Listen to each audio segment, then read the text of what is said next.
Hey, Mr. President. This is the state of Arizona. Mr. President, I'm having you watch a few cowboy movies. Well, I have a little letter for you, Mr. President. You know, no police in Arizona is like having a baby without a mom, or a horse without horseshoes and a saddle. Please, Mr. President, do not listen to the Afl Cio.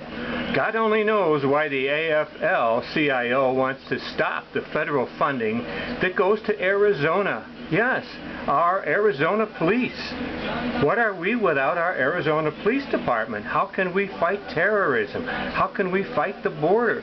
Without law enforcement in Arizona, it's like kissing our beautiful state of Arizona goodbye and open the border doors. As you once said, the horse is out, let the doors open. On another subject, Mr. President, are you in shock that many United States of America is contributing over $500,000 in support to our great Governor Jan Brewers on her SB 1070 starting July 29th? I have to remind you, it's been rumored that you, Mr. President, in Wisconsin decide to boycott our beautiful state of Arizona, our beautiful sunny state. How can you do that? Stop us from attempting to protect our borders, our 4 states, Arizona, Texas, New Mexico, and California, from the rest of our USA, to protect us from entering these racists, they're the racists, destroying our country, living tax-free. Why do you want to do this? In closing, this is almost over. This is just a short thing, and I really do at this time want to thank YouTube for bringing this to America and the rest of the world. In closing, Arizona, our loving state is faltering freedoms just as the rest of the country.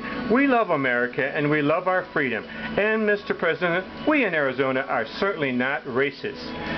Just because we refuse to protect our state to help us from these just borders.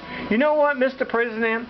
Just like Ronald Reagan once said, you just got to saddle up our border horses and get on our horses and ride our horses to the border and rope every single illegal aliens crossing our borders. Because we are cowboys out here and we don't like the stuff you're giving us. This is a person who's lived here for 40 years talking to you, Mr. President, and I beg of you, leave us alone. Let us be free and free our borders. Do your job, Mr. President. Like Jan once said, you know who Jan is. She once said, Mr. President, do your job. So did Sarah Palin said, Mr. President, do your job and protect us from our borders. And this is the end from our idiots crossing these borders, and without police, they're going to kill us all, Mr. President. Then where does that put you? You tell the CIO to go jump in the lake, and we're riding our horses. Bye. Yahoo!